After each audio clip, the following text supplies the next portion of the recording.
Hey my loves, இன்னைக்கு நம்ம பார்க்க போகிற படம் என்னன்னா 2022 வெளியான தி வம்ப் அப்படின்ற ஒரு இந்தோனேஷியன் கிரைம் த்ரில்லர் படத்தை பற்றி தாங்க பார்க்க போகிறோம். இது ஒரு வித்தியாசமான கிரைம் த்ரில்லருங்க. படத்தோட ஒன்லைனர் என்னன்னா, ஹீரோயின் தன்னோட காதலனை நம்பி ஏமாந்து போகிறாங்க. வயிற்றுல குழந்தை இருக்குது. அந்த குழந்தைய அபார்ட் பண்ணவும் மனசு வரல, அந்த குழந்தைய பெற்று வளர்க்கவும் காசு இல்லைங்க. அதனால என்ன பண்ணலான்னு யோசனை பண்ணும்போது ஒரு பேரண்ட்ஸ் இந்த குழந்தைய அடாப்ட் பண்ணிக்கிறதா சொல்கிறாங்க. அந்த குழந்தை பிறந்து கொஞ்சம் வளர்ற வரைக்கும் ஹீரோனையும் பார்த்துக்கிறதா சொல்கிறாங்க. அவங்கள நம்பி போன ஹீரோனுக்கு அடுத்தடுத்து அதிர்ச்சி காத்துக்கிட்டு இருக்குங்க. என்ன நடந்தது அப்படின்றத டீட்டெயில்டாக பார்க்கலாம். இந்த வீடியோவை ஸ்கிப் பண்ணாம பாருங்க. நீங்க பார்த்துட்டு இருக்கிறது சரண் என்டர்டைன்மெண்ட். நான் தான் சரண். வாங்க வீடியோக்குள்ள போலாம். படத்தோட ஸ்டார்டிங் சீன்ல நம்ம ஹீரோனை காட்டுறாங்க. ஹீரோன் செக்அப் பண்றதுக்காக ஹாஸ்பிட்டல் வந்திருக்காங்க. ஹீரோனுடைய பேரு புலன். செக் பண்ணி பார்த்துட்டு ஹீரோனுடைய வயிற்றுல குழந்தை ஆரோக்கியமா இருக்கு அப்படின்னு டாக்டர் சொல்றாங்க. ஹீரோனும் தான் வயிற்றுக்குள்ளே இருக்கக்கூடிய குழந்தையோட ஃபோட்டோவை பார்க்குறாங்க. ஹீரோன் 2 வாரமாச்சு அப்படின்ற விஷயம் தெரிய வருதுங்க. அது மட்டும் இல்லாமல் நம்ம ஹீரோன் இன்சூரன்ஸ் வச்சுருக்காங்க. அந்த இன்சூரன்ஸ்லாம் செக்கப்புக்கு கவர் ஆகாது, நீங்கள் தான் பே பண்ணணும் அப்படின்ற மாதிரி டாக்டர் சொல்லிடுறாங்க. ஹீரோன் பார்த்தீங்கன்னா ரொம்ப கஷ்டமான ஒரு சுச்சுவேஷனில் தாங்க வாழ்க்கையை நடத்திக்கிட்டு இருக்காங்க. இந்த ஒரு விஷயத்த தன்னோட காதலன் கிட்ட கொண்டு போய் சொல்ல, காதலன் பார்த்தீங்கன்னா அந்த ஃபோட்டோ வாங்கி பார்த்துட்டு ஜஸ்ட் ஓகே அப்படின்ற மாதிரி சொல்லிடுறாரு. அப்போ தாங்க தெரிய வருது, காதலன் ஹீரோன் கூட தேவைக்கு மட்டும்தான் பழகியிருக்கிறாரு. மற்றபடி ஹீரோனை பார்த்துக்கணும், ரெஸ்பான்சிபிலிட்டி எடுத்துக்கணும் அப்படின்ற எந்த ஒரு எண்ணமே இல்லைங்க. ஹீரோனுக்கு கோவம் வந்துடுது. அவங்க மூஞ்சிலேயே மில்கை ஊற்றி விட்டுறாங்க. அவனும் பணத்தை கொடுத்துட்டு எஸ்ஸாக தான் பார்க்குறான். ஹீரோன் அந்த பணத்தை தூக்கி போட்டு கிளம்பிடுறாங்க. ஹீரோயின் வாழ்வாதாரத்துக்கு என்ன பண்ணிட்டு இருக்காங்க அப்படின்னு பார்த்தீங்கன்னா, ஒரு சூப்பர் மார்க்கெட்டில் தாங்க வேலை பார்த்துக்கிட்டு இருக்காங்க. ஹீரோனுக்கு அம்மா அப்பான்னு யாருமே கிடையாது. தனியாக ஒரு வீடு எடுத்து தங்கி இவங்க இந்த சூப்பர் மார்க்கெட்டில் வேலை பார்த்துட்டு இருந்தாங்க. காதலன் மேலே அளவு கடந்த நம்பிக்கையை வச்சிருந்தாங்க. பட் கடைசியில் அவனும் ஏமாத்திட்டு போயிட்டான். இப்போ சூப்பர் மார்க்கெட்டில் பிரேக் டைமில் ஒரு இடத்துல போய் உட்காந்து ஹீரோன் அழுவ ஆரம்பிக்கிறாங்க. ஆக்சுவலாக இந்த குழந்தைய அபார்ட் பண்ணவும் முடியல, பெத்து வளர்க்கறதுக்கு காசும் இல்லை, ஃபினான்ஷியல் சுச்சுவேஷன் அந்த மாதிரி. அதே சமயம் சின்ன வயசு ஞாபகங்கள்லாம் போது நம்ம ஹீரோயின் சின்ன வயசாக இருக்கும்போது அவங்க அம்மா அப்பாவுக்கு இடையில எப்போ பார்த்தாலும் சண்டைங்க. அவங்க 2 பேரும் சண்டை போட்டுக்கிறத பார்த்து ஹீரோயின் பயந்து போய் ஒரு இடத்துல ஒளிஞ்சுப்பாங்க. ப்ரெசென்ட்ல அவங்களும் உயிரோட இல்லை. ஹீரோயின் இப்போ சோகமாக உட்காந்துக்கிட்டு இருக்கிறத பார்த்து ஹீரோனுடைய ஃப்ரெண்டு என்னாச்சு அப்படின்னு கேட்க, ஹீரோயின் சொல்கிறாங்க அவன் ஏமாத்திட்டு போயிட்டான் அப்படின்ட்டு. நான் அப்பவே சொன்னேன் அப்படின்னு ஹீரோனோட ஃப்ரெண்டு ஆரம்பிக்கிறாங்க. இங்கே பாரு, அப்பவே சொன்னேன் இப்பவே சொன்னேன் அப்படின்னு எனக்கு அட்வைஸ் பண்ணுற மாதிரி இருந்துச்சுன்னா தயவு செஞ்சு போ, ஆல்ரெடி நான் மனவேதனையில் உட்காந்துக்கிட்டு இருக்கேன் அப்படின்னு சொல்ல, கரெக்டாக மேனேஜர் ஓ நீங்கள் 2 பேரும் இங்கே தான் இருக்கீங்களா, டைம் ஆச்சு உள்ளே போங்க அப்படின்னு சொல்ல ஹீரோன் உள்ளே போயிடுறாங்க. பின்னாடி அந்த பொண்ணுக்கிட்ட அப்படியே டச் பண்ணி கொஞ்சம் ஃப்ளர்ட் பண்ணிக்கிட்டு இருக்கிறாங்க இந்த மேனேஜர். ஸோ இந்த மேனேஜருடைய கேரக்டரே சரியில்லை அப்படின்னு இதிலிருந்தே தெரியுது. அதுக்கப்புறம் நம்ம ஹீரோயின் பார்த்தீங்கன்னா அவங்களோட வீட்டுக்கு போகிறாங்க. மக்கள் நெருக்கமாக இருக்கக்கூடிய ஒரு பகுதியில் தான் ஒரு வீட்டை வாடகைக்கு எடுத்து அந்த வீட்டில் தனியாக வாழ்ந்துகிட்டு இருக்காங்க. வீட்டுக்கு முன்னாடி ஒரு சின்ன பையன் மாஸ்கெல்லாம் போட்டுட்டு விளையாடிக்கிட்டு இருக்கான். அவனை ஹீரோன் அப்படியே பார்த்துட்டு ஃபேஸ்புக் யூஸ் பண்ணலாம் அப்படின்ட்டு மொபைல் எடுக்கிறாங்க. டக்குன்னு பார்த்தா அந்த பையனை காணோம். மாறா அந்த இடத்துக்கு ஒரு நபர் வந்திருக்கிறாரு. அவர் வேற யாரும் இல்லைங்க, ஹீரோன் தங்கி இருக்கிற வீட்டோடைய ஓனர் பையங்க. அவன் வாடகை வசூலிக்கிறதுக்காக தான் வந்திருக்கிறான். ஹீரோன் எனக்கு கொஞ்ச நாள் டைம் தர முடியுமா, என்கிட்ட இப்போ காசு இல்லை அப்படின்ற மாதிரி சொல்ல, இதே தான் லாஸ்ட் டைமும் சொன்னேன், இப்படியே தான் எல்லா டைமும் சொல்லிட்டு இருக்க, அதெல்லாம் முடியாது, உனக்கு இவ்வளோதான் டைமு, அதுக்குள்ளே காசு கொடு, இல்லாட்டி வீட்டை காலி பண்ணிட்டு போ, உன் வீட்டுக்கு குடி வரதுக்கு ஆல்ரெடி பார்ட்டி ரெடியாக இருக்குது அப்படின்ற மாதிரி இந்த பையன் சொல்கிறான். ஹீரோன் இதை பற்றி கொலீக்ஸ் கிட்ட சொல்லும்போது, நீ வேணா மேனேஜர் கிட்ட பேசிப்பாரு, கண்டிப்பாக ஹெல்ப் பண்ணுவார் அப்படின்னு சொல்ல, சரி மேனேஜர் கிட்ட அட்வான்ஸ் கேட்கலாம் அப்படின்னு கேபினுக்கு போனால் டோரை லாக் பண்ணிட்டு அப்படின்னு சொல்கிறாரு. யாராச்சும் பார்த்தா ரூமர் பேசுவாங்க அப்படின்னு சொல்கிறாரு. சரின்னு கேட்டுட்டு ஹீரோனும் டோர் லாக் பண்ணிட்டு உள்ளே உட்காந்து, ஒரு எமர்ஜென்சி சுச்சுவேஷனில் மாட்டிக்கிட்டு இருக்கேன் சார், உடனடியாக பணம் தேவை இருக்குது, அதனால் எனக்கு அட்வான்ஸை கொடுங்க சார் அப்படின்னு சொல்ல, இது சிஸ்டம் ஜென்ரேட்டட் அக்கௌண்ட்டு, அதனால் கண்டிப்பாக அமௌண்ட்டெல்லாம் தரமாட்டாங்க, வேணா நான் உனக்கு கொடுத்து ஹெல்ப் பண்ணுறேன், உனக்கு எதுக்கு அவ்வளோ போகணும், மேக்கப் கிட் வாங்கணுமா, என்கிட்ட கேட்டால் நான் தரமாட்டேனா அப்படின்ட்டு ஹீரோனுக்கு ஒரு தேவை இருக்குது, இவன் அட்வான்டேஜ் எடுத்துக்கலாம் அப்படின்னு நினைக்கிறான். இதை புரிஞ்சுக்கிட்ட ஹீரோன் பலாருன்னு ஒரு அற விட்டுறாங்க. ஏன்ட்டா அத்துமீற வேலையெல்லாம் வச்சுக்காத அப்படின்ட்டு எல்லாத்தையும் தூக்கி போட்டு கிளம்பிடுறாங்க. நேராக எங்கே போகிறாங்க அப்படின்னா அவங்க அம்மா அப்பாவோடைய சமாதிக்கு போயிட்டு ரொம்ப ஃபீல் பண்ணி அழுதுகிட்டு இருக்காங்க. அந்த நேரம் பார்த்து ஹீரோனுக்கு ஒரு ஃபோன் கால் வருதுங்க. ஆக்சுவலாக ஹீரோன் கவுன்சிலிங் அட்டன் பண்ணலாம் அப்படின்னு சொல்லிட்டு அப்பாயின்மெண்ட்டை போட்டுருந்துருக்காங்க. அதுக்கு இப்போ கால் பண்ணியிருந்துருக்காங்க. ஹீரோயின் இருக்கக்கூடிய இந்த நிலைமைக்கு அதெல்லாம் ஒன்றும் வேண்டாம் அப்படின்னு சொல்லிடுறாங்க. ஏன்னா வாழ்வாதாரத்துக்கே காசு இல்லை, இதில் கவுன்சிலிங்க்கு வேறு காசு கொடுக்கணுமா அப்படின்ட்டு வேணாண்டாடுறாங்க. ஆனால் அந்த ஃபோன் காலில் பேசுகிறவர் என்ன சொல்கிறாருன்னா, இது அப்சல்யூட்லி ஃப்ரீ, நாங்கள் ஃப்ரீயாகவே கவுன்சிலிங் கொடுக்கலான்னு இருக்கிறோம், நீங்கள் கலந்துக்கோங்க அப்படிங்கும்போது நான் யோசிச்சு சொல்கிறேன் அப்படின்ட்டு ஹீரோயின் ஃபோனை கட் பண்ணிடுறாங்க. அந்த ஐடி கார்டை அங்கேயே தூக்கி போட்டு வந்துடுறாங்க.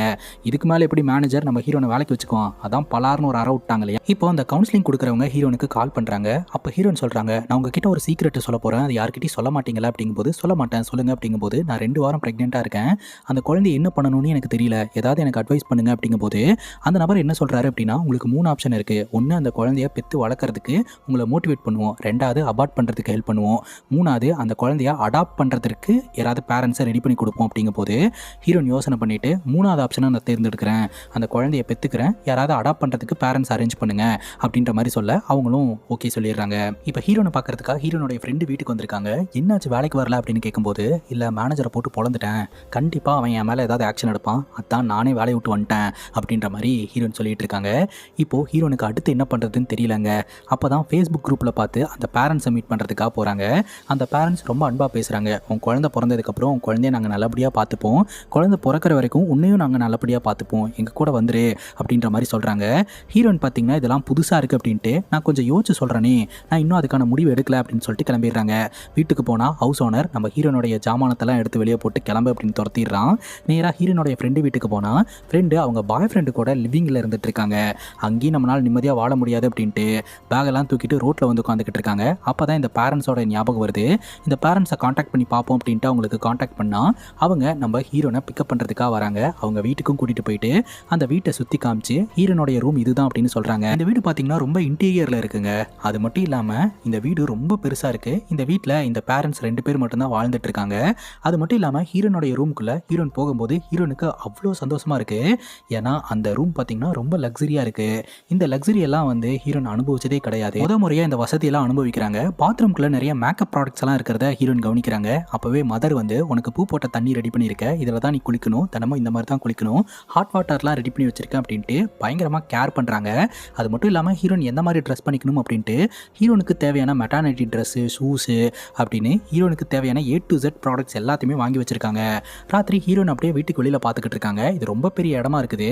பேரண்ட்ஸ் கிட்ட இந்த வீட்டில் நீங்கள் 2 பேர் மட்டும்தான் இருக்கீங்களா, இவ்வளோ பெரிய வீட்டில் நீங்கள் 2 பேர் மட்டும்தானா அப்படின்னு கேட்க, அப்போது இந்த பேரண்ட்ஸ் சொல்கிறாங்க, எனக்கு புரியுது, ஆக்சுவலாக உனக்கு இன்னும் கொஞ்சம் நாளில் குழந்தை பிறக்க போகுது இல்லையா, அந்த குழந்தை வந்துருச்சுன்னா இந்த வீட்டுக்கு ஒரு உயிர் கிடைச்ச மாதிரி இருக்கும் அப்படின்ற மாதிரி அவங்க சொல்லிக்கிட்டு இருக்காங்க. பேரண்ட்ஸோட நடவடிக்கையில் இந்த வீட்டுக்கு வந்த உடனே நமக்கு டவுட் வர ஆரம்பிச்சிருச்சு. ஆனால் ஹீரோனுக்கு இன்னும் இவங்க 2 பேருக்கு மேலே டவுட் வரலங்க. ராத்திரி இந்த ஃபாதர் மட்டும் கார்டனுக்குள்ளே எதையோ தோண்டி புதைச்சிக்கிட்டு இருக்கிறாருங்க. அதுக்கப்புறம் காலையில் மரத்தையெல்லாம் அறுத்துக்கிட்டு இருக்கிறாரு. காலையில் நம்ம ஹீரோன் எழுந்திரிச்ச உடனே ஹீரோனுக்கு தேவையான ஹெல்த்தி பிரேக்ஃபாஸ்ட் எல்லாமே இருக்குது. வீட்டில் இந்த வேட்டையாடுறதுக்கு தேவையான பொருளெல்லாம் இருக்குது. அதை பார்த்து ஹீரோன் டவுட் படுறாங்க. அப்போ இந்த மதர் பார்த்தீங்கன்னா இந்த மாதிரி ஃபாதர் வந்து காட்டுக்குள்ளே அப்பப்போ வேட்டையாடுறதுக்கெல்லாம் போவார், அப்போ வாங்கின எக்யூப்மெண்ட்ஸ் தான் அப்படின்ற மாதிரி சொல்லிடுறாங்க. அதுக்கப்புறம் ஹீரோனுக்கு என்ன ஃபுட்டு பிடிக்கும், ஏது ஃபுட்டு பிடிக்கும்னு எல்லாத்தையும் கொடுத்து பக்காவாக பார்த்துக்கிறாங்க. அப்போ தான் மதர்கிட்ட ஹீரோனுடைய ஹிஸ்ட்ரியை பற்றி சொல்கிறாங்க. ஹீரோனுடைய அம்மா அப்பா வந்து அன்பாகவே இல்லாமல் எப்போ பார்த்தாலும் சண்டை போட்டுகிட்டே இருப்பாங்க. ஹீரோனுடைய சைல்டுஹுட் மெமரியே இல்லாமல் போயிடுச்சு. என் மேலே யாருமே அதுக்கப்புறம் அன்பு பாசத்தை காட்டவே இல்லை அப்படின்னு ஃபீல் பண்ணுறாங்க. நீ ஒன்றும் கவலைப்படாத, உனக்கான அன்பு பாசத்தையெல்லாம் காட்டுறதுக்கு நாங்கள் இருக்கோம், உன்னை நல்லபடியாக பார்த்துக்குறோம் அப்படின்ற மாதிரி சொல்லி ஹீரோனுக்கு தோல் கொடுக்குறாங்க. அப்படியே நாட்கள் நகர ஆரம்பிக்குது. டாக்டர் வந்து ஹீரோனை செக்அப் பண்ணி பார்த்துட்டு எல்லாமே நார்மலாக தான் இருக்குது. அதே சமயம் குழந்தை வந்து நீங்கள் பேசுகிறத கேட்கக்கூடிய நிலைமைக்கு வந்துருச்சு. நீங்கள் குழந்தைகிட்ட இன்ட்ராக்ட் பண்ணிக்கிட்டே இருக்கணும், பேசிக்கிட்டே இருக்கணும், ஏதாவது கதை சொல்லுங்கள் அப்படின்னு சொல்ல, மதர் பார்த்தீங்க இங்கே நிறைய புக்ஸ் இருக்குது, அதை படி அப்படின்னு சொல்ல, ஹீரோன் போய் ஷெல்ஃபில் பார்க்குறாங்க. எல்லாம் போரிங்காக இருக்குது அப்படின்ட்டு ஒரு பேய் கதை எடுத்துகிட்டு வந்து அப்படியே பெட்ரூமில் படுத்துட்டு கதை சொல்லிக்கிட்டு இருக்காங்க தன்னோட குழந்தைக்கு. படுத்தவங்க அப்படியே தூங்கிடுறாங்க. அடுத்த நாள் பார்த்தா ஹீரோயின் அப்படியே இந்த கார்டனில் படுத்து கிடக்குறாங்க. தூரத்தில் யாரோ ஒருத்தவங்க நிற்கிற மாதிரி இருக்குது.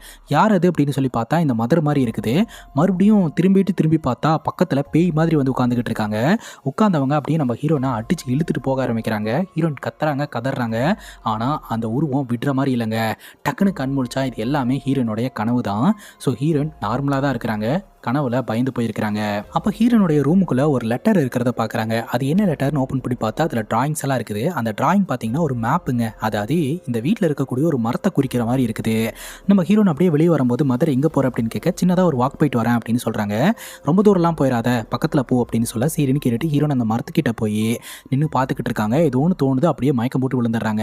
கண் முழிச்சு பார்த்தா நம்ம ஹீரோனை பெட்டில் படுக்க வச்சுருக்காங்க. அங்கே பார்த்தீங்கன்னா ஒரு சாமியார் வந்து ஹீரோனுக்கு பூஜையெல்லாம் பண்ணி புகையெல்லாம் போட்டுக்கிட்டு இருக்காங்க. என்னடா நடக்குதுங்க அப்படின்னு சொல்லிட்டு ஹீரோயின் பயந்து போயிடுறாங்க. அதே சமயம் முட்டையை உடைச்சு போடுறான். அந்த முட்டையில் ரத்தம் இருக்குதுங்க. என்ன நடக்குதுன்னே தெரியாமல் ஹீரோயின் மறந்து போயிடுறாங்க. அதுக்கப்புறம் அந்த சாமியாரும் அந்த இடத்துலேருந்து போயிடுறான். இப்போ இவங்க என்ன பண்ணாங்க, ஏது பண்ணாங்க அப்படின்ற எந்த ஒரு டீட்டெயிலும் நம்ம ஹீரோயின் கிட்ட சொல்லவே இல்லைங்க. அந்த ரிச்சுவல் அவங்க கம்ப்ளீட் பண்ணதுக்கப்புறம் ஹீரோயின் மயங்கிடுறாங்க. கண் முழிச்சு பார்த்தா ஒரு அமனனான பிளேஸில் இவங்க மட்டும் தனியாக இருக்கிறாங்க. அப்போ பார்த்தீங்கன்னா ஏதோ ஒரு அனிமல் கொண்ட உருவம் நம்ம ஹீரோனை துரத்திட்டு வருதுங்க, அட்டாக் பண்ணுறதுக்காக. ஹீரோனும் அதுக்கிட்ட இருந்து தப்பிக்கணும் அப்படின்னு சொல்லிட்டு முயற்சி முயற்சி பண்ணிட்டு இருக்காங்க. ஃபைனலி அதுக்கிட்ட வசமாக மாட்டிக்கிறாங்க. டக்குன்னு பார்த்தா இதெல்லாம் கூட ஹீரோனுடைய கனவாக தான் இருக்குது. இதுக்கு முன்னாடி வரைக்கும் ஹீரோனுக்கு இந்த மாதிரி கனவெல்லாம் வந்தது கிடையாது. இங்கே வந்ததுலேருந்து தான் இந்த மாதிரி கனவெல்லாம் வந்துக்கிட்டு இருக்கு. அது மட்டும் இல்லாமல் கொஞ்ச நேரத்துக்கு முன்னாடி ஒரு சாமியார் வந்து ரிச்சுவல் பண்ணிட்டு போனான் இல்லையா, அதுக்கான சரியான விளக்கத்தையும் இந்த பேரண்ட்ஸ் நம்ம ஹீரோயின் கிட்ட கொடுக்கவே இல்லை. அதுக்கப்புறம் ஒரு டாக்டர் வந்து ஹீரோனை செக் பண்ணி பார்த்துட்டு ஹீரோனுடைய ஆரோக்கியம் நல்லா தான் இருக்குது, இன்னும் கொஞ்சம் கேர்ஃபுல்லாக இருக்கணும், நல்லா பார்த்துக்கோங்க அப்படின்ற மாதிரிலாம் வந்து சொல்லிட்டு போகிறாங்க. இந்த சாமியார் வரதுக்கு முன்னாடி வரைக்கும் ஹீரோனுக்கு எந்த ஒரு டவுட்டுமே வரலங்க. வந்ததுலேருந்து டவுட் வந்துருச்சு. உடனே தன்னோட ஃப்ரெண்டுக்கு ஃபோன் பண்ணி இந்த பேரண்ட்ஸ் என்ன நல்லா தான் பார்த்துக்கிறாங்க, ஆனால் ஏதோ ஒரு காரணத்துக்காக தான் இங்கே கூப்பிட்டு வந்திருக்காங்கன்னு தோணுது, சம்திங் ராங்குன்னு தோணுது அப்படிங்கும் போது ரொம்ப பயமாக இருந்துச்சுன்னா நீ ஏன் அங்கே இருக்க, அங்கேருந்து வந்துடலாம்ல அப்படின்ற மாதிரி ஃப்ரெண்டு சொல்லிக்கிட்டு இருக்காங்க. அப்புறம் வழக்கம் போல் நல்லபடியாக தான் நம்ம ஹீரோயின் அந்த பேரண்ட்ஸ் கிட்ட பழகிட்டு இருக்காங்க. கட் பண்ணால் ஹீரோனோட ஃப்ரெண்டை வீட்டை காட்டுறாங்க. ஃப்ரெண்டு ஒரு பையன் கூட லிவிங் டுகெதர் வாழ்க்கையை வாழ்ந்துட்டு இருந்தாங்க இல்லையா, அந்த ஒரு நபர் ஃபுட்டை ஆர்டர் பண்ணியிருக்கிறாருங்க. ஃபுட் டெலிவரி பாய் ஃபுட்டை கொடுத்துட்டு அங்கேருந்து கிளம்புறாரு. உள்ளே கொண்டு போய் அந்த ஃபுட்டை 2 பேர் சாப்பிட்டாங்க. சாப்பிட்ட உடனே நுர தவ்வி அப்படியே உயிருக்கு போராடிட்டு இருக்காங்க.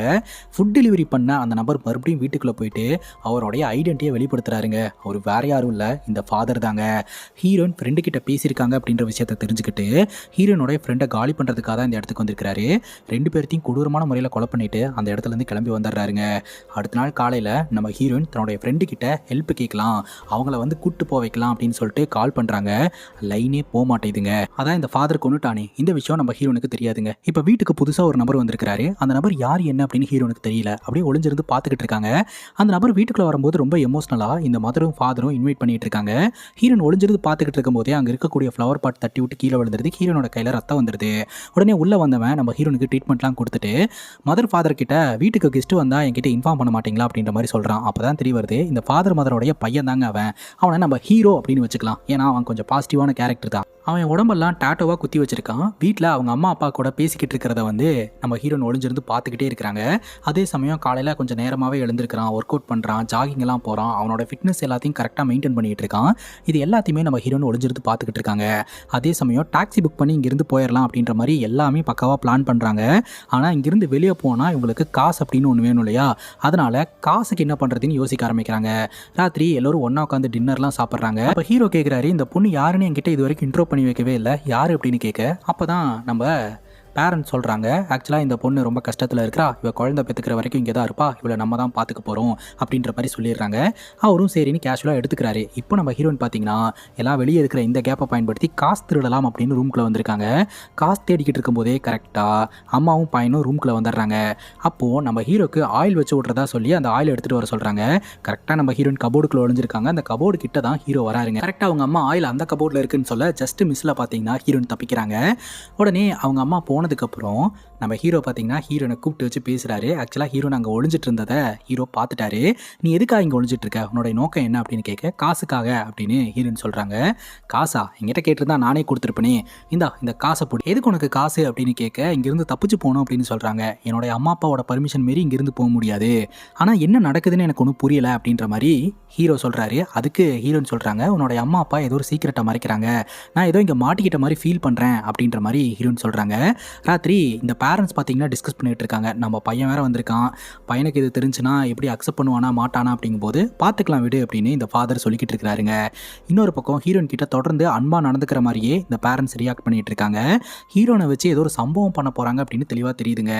அதுக்கப்புறம் நம்ம ஹீரோ வந்து ஹீரோயின் கிட்ட என்னோட அம்மா அப்பாவும் உனக்கு எப்படி தெரியும் அப்படின்னு கேட்க ஃபேஸ்புக் குரூப்பில் தான் அவங்கள பார்த்தேன், அதன் மூலமாக தான் ஹெல்ப் கேட்டு நான் இங்கே வந்தேன் அப்படின்ற மாதிரி சொல்கிறாங்க. என்னோட அம்மா அப்பா ஃபேஸ்புக்கிலலாம் இருக்காங்களா அப்படின்னு சொல்லி இவன் ஷாக் ஆகிட்டு, சின்ன வயசுலேருந்தே என்னோட அம்மா அப்பா ஏதோ ஒரு சீக்கிரட்டை என்கிட்ட மறைக்கிறாங்கன்னு தோணிக்கிட்டே தான் இருந்தது, என்னால் அது என்ன அப்படின்னு புரிஞ்சுக்க முடியல, நானும் பெருசாக அதில் கேர் பண்ணிக்கிட்டதே இல்லை அப்படின்ற மாதிரி இவன் சொல்லிக்கிட்டு இருக்கான். ஆக்சுவலாக ஒரு சின்ன மேப் ஒன்று நம்ம ஹீரோனுக்கு கிடச்சிருக்கும் இல்லையா, அந்த மேப்பு நம்ம ஹீரோ வரைஞ்சது தாங்க. ஹீரோக்கு 10 வயசாக இருக்கும்போது இங்கே ஒரு வேலைக்காரக்கா இருந்திருக்காங்க, அவங்க ப்ரெக்னெண்ட்டாக இருந்திருக்காங்க, அவங்க கூட விளையாடும் போது வரைஞ்ச மேப்பு தாங்க அது நம்ம ஹீரோயின் கைக்கு கிடச்சிருந்துருக்கும். இப்போது நம்ம ஹீரோவும் ஹீரோனும் டிஸ்கஸ் பண்ணுறாங்க. வெளியில் அவங்க அப்பாவோடைய ஒரு ஸ்டோர் ரூம் இருக்குங்க, அந்த ஸ்டோர் ரூமுக்கு போனால் ஏதாவது டேட்டாஸ் நமக்கு கிடைக்கும் அப்படின்னு சொல்லிட்டு உடனடியாக யாருக்கும் தெரியாமல் ராத்திரி நேரம் அந்த ஸ்டோர் ரூம்குள்ளே போயிட்டு சில புக்ஸ் எல்லாம் கலெக்ட் பண்ணிடுறாங்க. ஆனால் அந்த நேரம் பார்த்து இவங்க பேரண்ட்ஸ் வந்துடுறாங்க. கரெக்டாக கையும் களவுமாக மாட்டிக்கிறாங்க. என்ன சொல்கிறதுன்னு தெரியாமல் டக்குன்னு நம்ம ஹீரோனே வந்து சொல்லிடுறாங்க, நாங்கள் ஃபிசிக்கலில் இருக்கணும்னு ஆசைப்பட்டோம், அதனால தான் அப்படின்னு சொல்ல இனிமேல் இந்த மாதிரிலாம் பண்ணாதீங்க அப்படின்ற மாதிரி சொல்லிட்டு ரூம்குள்ளே போக சொல்லிடுறாங்க. பெருசாக இந்த பேரண்ட்ஸ்க்கு நம்ம ஹீரோயின் மேலேயும் ஹீரோ மேலேயும் டவுட் வரல. அதுக்கப்புறம் அங்கேருந்து கலெக்ட் பண்ண புக்ஸ் எல்லாம் ஹீரோ எடுத்துகிட்டு போய் ரூமில் வச்சு படிக்க ஆரம்பிக்கிறாருங்க. அப்போ தாங்க தெரிய வருது, நம்ம பேரண்ட்ஸ் இருக்காங்க இல்லையா, இவங்க கர்ப்பிணி பெண்களை எல்லாம் 10 வருஷத்துக்கு ஒரு தாட்டி இங்கே கூட்டு கூப்பிட்டு வந்து நரபலி கொடுத்துக்கிட்டு இருக்காங்க அப்படின்ட்டு. உடனடியாக ஹீரோனை இங்கேருந்து காப்பாற்றி ஆகணும் அப்படின்ட்டு ராத்திரியாக நம்ம ஹீரோனை கூப்பிட்டு ஓட ஆரம்பிச்சிடுறாருங்க. இதை பேரண்ட்ஸ் பார்த்து தடுக்கிறதுக்கு முயற்சி பண்ணிக்கிட்டு இருக்காங்க. அப்போ நம்ம ஹீரோயின் இது எல்லாத்தையும் படி அப்படின்ற மாதிரி சொல்லிட்டு, எனக்கு 10 வயசாக இருக்கும்போது ஒரு ப்ரெக்னென்ட் லேடி, அதாவது வீட்டு வேலைக்காரங்க இந்த வீட்டில் இருந்தாங்க. அப்புறம் திடீர்னு அவங்க காணாமல் போயிட்டாங்க. அப்புறம் எனக்கு 20 வயசாக இருக்கும்போது ஒரு ப்ரெக்னென்ட் லேடியை வீட்டுக்கு கொண்டு வந்து வச்சுருந்தாங்க. அதுக்கப்புறம் அவங்களும் காணாமல் போயிட்டாங்க. இப்போ எனக்கு 30 வயசு ஆகுது. ஒன்று இங்கே கூட்டு வந்து வச்சிருக்காங்க அப்படின்னா சம்திங் ராங்னு எனக்கு தோணுது. ஒன்று வச்சு ஏதோ ரிச்சுவல் பண்ண போகிறாங்க அப்படின்னு சொல்லிட்டு தப்பிக்கிறதுக்கு முயற்சி பண்ணுறாங்க. பட் இந்த பேரண்ட்ஸ் அட்டாக் பண்ணி 2 பேர்த்தையும் கட்டி போட்டு வச்சிருக்காங்க. இப்போ ஹீரோக்கு இவங்க ரிச்சுவல் பண்ணுறதுக்காக தான் இந்த ஒரு விஷயத்த பண்ணிக்கிட்டு இருக்காங்க. 10 வருஷத்துக்கு ஒருக்கா நரபலி கொடுத்துக்கிட்டு இருக்காங்க கர்ப்பிணி பெண்களை அப்படின்றத கண்டுபிடிச்சிட்டார் இல்லையா. பட் இதெல்லாம் ஏன் எதுக்கு பண்ணுறாங்க அப்படின்னு தெரியல. நம்ம ஹீரோடைய ஃபாதரே சொல்லிடுறாருங்க. ஆக்சுவலாக நம்ம ஹீரோ பிறக்கும் போதே சாபத்தோடு பிறந்திருக்கிறாராம். ஹீரோக்கு 10 வயசு வரைக்கும் நார்மலாக தான் இருந்திருக்கிறாரு. 10 வயசு அப்போ இவரோட உயிருக்கே ஆபத்து அப்படின்ற சுச்சுவேஷனில் ஹாஸ்பிட்டல் அட்மிட் பண்ணியிருக்காங்க. டாக்டர் வந்து செக் பண்ணி பார்த்துட்டு இவருக்கு எந்த ப்ராப்ளமே இல்லை, எங்களால் அது என்ன ப்ராப்ளம்னே கண்டுபிடிக்க முடியல அப்படின்னு சொல்லியிருக்காங்க. அப்போ தான் ஒரு சாமியாரை மீட் பண்ணியிருக்காங்க. அந்த சாமியார் தான் வந்து ஒரு ப்ரெக்னென்ட் லேடியை நரபலி கொடுத்தா எல்லாம் சரியாயிரும் அப்படின்னு சொல்ல ஒரு ப்ரெக்னென்ட் லேடியை பிடிச்சி இவங்க வீட்டில் அன்பாக பார்த்துக்கிட்டு கடைசியில் நரபலி கொடுத்துருந்துருக்காங்க. இவருக்கு 20 வயசாக இருக்கும்போது ஒரு பாம்பு வந்து கடிச்சிருதுங்க. அப்போவும் பார்த்தீங்கன்னா ஹீரோ உயிருக்கு ஆபத்து அப்படின்ற சுச்சுவேஷனில் ஹாஸ்பிட்டலில் அட்மிட் செய்யப்படுறாரு. அப்பவும் பார்த்தீங்கன்னா ஒரு ப்ரெக்னென்ட் லேடியை இவங்க அடாப்ட் பண்ணுறோம் அப்படின்னு போய் சொல்லி கூட்டிகிட்டு வந்து நரபலி கொடுத்துருந்துருக்காங்க. இப்போ ஹீரோக்கு 30 வயசு ஆகுது இல்லையா. ஸோ இப்போவும் நம்ம ஹீரோவோட உயிருக்கு ஆபத்து அப்படின்ட்டு தான் நம்ம ஹீரோனை அடாப்ட் பண்ணி இங்கே கூப்பிட்டு வந்திருக்காங்க, ஹீரோயினை நரபலி கொடுக்கறதுக்காக. இது எல்லாத்தையும் தெரிஞ்சுக்கிட்ட நம்ம ஹீரோ என்ன சொல்கிறாருன்னா, இதெல்லாம் உண்மைன்னு நம்பி மனுஷனோட உசிரில் விளையாடாதீங்க அப்படின்னு சொல்லி எவ்வளவோ சொல்லியும் நம்ம ஹீரோவை கட்டி போட்டுட்டு நம்ம ஹீரோயினை அந்த ஸ்டோர் ரூம்குள்ளே வச்சு இந்த ரிச்சுவலாக தொடங்குறாங்க. ஹீரோனுக்கு குழந்தையும் பிறக்குதுங்க. குழந்தை பிறந்த உடனே ஹீரோனை கொண்டுருவாங்க. அந்த குழந்தைய ஒரு பாக்ஸ் மாதிரி ஒரு இடம் இருக்குங்க, அதில் வச்சு உயிரோட தீய வச்சு கொளுத்திடுவாங்க. இதுதான் வந்து இங்கே நடக்க போகுது. குழந்தை பிறந்த உடனே ஹீரோன் அப்படியே டயர்டாக ஆரம்பிக்கிறாங்க. இன்னொரு பக்கம் ஹீரோ கட்டெல்லாம் ஊற்றிட்டு ஒரு பாட்டில் உடச்சிட்டு வந்து கழுத்தில் வச்சிருக்கிறாரு. அவளை ஏதாவது பண்ணிங்கன்னா நான் செத்துருவேன், எனக்காக தானே இதை பண்ணிட்டு இருக்கீங்க, நானே சாவறேன் அப்படின்னு சொல்ல, இதுவும் பண்ணிடாதா, விட்டுரு அப்படின்னு சொல்ல, உடனே நம்ம ஹீரோனை காரில் போய் உட்கார சொல்லிட்டு அந்த இடத்துல இருந்து ஹீரோ அந்த சாமியாரை அடிச்சு போட்டுட்டு தப்பிக்கிறாருங்க. அப்போவும் நம்ம ஹீரோடைய அப்பா கிட்ட வராரு. அவரை காரை ரிவர்ஸில் எடுத்துகிட்டு வந்து மோதிட்டு அந்த இடத்துல இருந்து ஹீரோனை காப்பாற்றி கூட்டிகிட்டு வராருங்க. ஒரு இடத்துல வண்டியை கொண்டாந்து நிப்பாட்டி டீ வாங்கிட்டு வந்து கொடுத்துட்டு, இனி பக்கத்தில் இருக்கக்கூடிய ஒரு ஹாஸ்பிட்டலில் போய் சேர்ந்துடலாம், குழந்தைக்கும் எந்த ஆபத்தும் இல்லை அப்படின்ற மாதிரி சொல்ல ஓகே அப்படின்னு ஸ்மைல் பண்ணுறாங்க. காசு கொடுத்துட்டு வந்துடுறேன் அப்படின்னு சொல்லிட்டு ஹீரோ காரை விட்டு இறங்குறாருங்க. ஒரு லாரி வந்து இட்டுச்சு, ஸ்பாட்லேயே ஹீரோ இறந்து போகிறாரு. இது கோ இன்சிடென்ட்டா இல்லை ஹீரோவுடைய பேரண்ட்ஸ் சொன்ன மாதிரி ஹீரோக்கு சாபம் இருக்கா அப்படின்னு தெரியல. ஆனால் ஹீரோ ஸ்பாட்லேயே காலி. அதுக்கப்புறம் நம்ம ஹீரோ அவங்க குழந்தையோட பார்த்தீங்கன்னா ஒரு ஆர்ஃபனேஜில் போய் தங்கி வளர ஆரம்பிக்கிறாங்க. அங்கே கட் பண்ணால் திடீர்னு ஹீரோயின் யாரையோ ஒருத்தங்களை கொலை செய்கிற மாதிரி நம்மக்கிட்ட காட்டுறாங்க. மேபி நம்ம ஹீரோனோட பையனுக்கும் அந்த சாபம் வந்திருக்கலாம், அதனால் ஹீரோன் இந்த விஷயத்த பண்ணலாம். இல்லாட்டி இது ஹீரோனுடைய கனவாக்கோடு இருக்கலாம். பார்ட் 2க்கான லீடை கொடுத்து இந்த படத்தை கம்ப்ளீட் பண்ணுறாங்க. இதே மாதிரி வேறு ஏதாவது படத்தை பற்றி பேசணும் அப்படின்னு நினச்சிங்கன்னா மறக்காமல் கமெண்ட் செக்ஷனில் சொல்லுங்கள். இதே மாதிரி வேறு ஒரு நல்ல வீடியோவில் வந்து சந்திக்கிறேன். Love you guys, take care and cheers.